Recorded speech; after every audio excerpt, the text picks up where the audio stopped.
Колку корупцијата е метастазирана во нашето општество покажува анкетата на Стопанската комора, каде од 138 анкетирани компании, 53% од нив се изјасниле дека во 2023 биле соочени со коруптивни барања.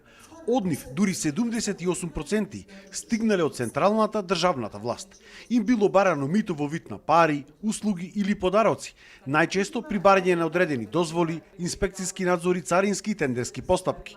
Им се барале од 1000 до 10.000 евра во пари, а кај јавните набавки од 6 до 10% од вредноста на тендерот. 83% од компаниите сметаат дека корупцијата е еден од трите најважни проблеми во државата кои што треба да ги решиме.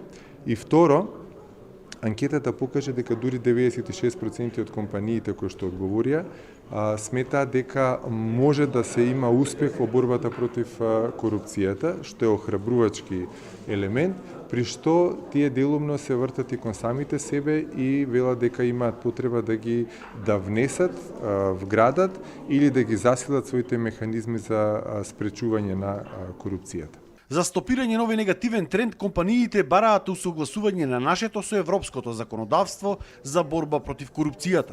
А покрај тие индивидуални мерки кои што треба секоја компанија да ги примени, постои простоси за колективно делување. Тоа е една од формите на здружување на компаниите со кои што тие може да го заселат своето влијание во борбата против корупцијата, особено во услови кога локалните законодавства, да кажам, слабо функционираат во тој дел. Компаниите сметаат дека се потребни и повисоки казни и независен и стабилен судски систем.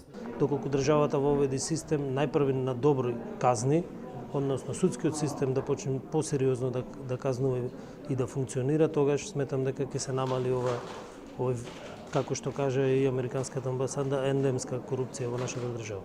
Ваквите обуки на Стопанската комора за бизнис интегритет, која што се одржа во Прилеп, се дел од активностите за градење на здрав економски амбиент.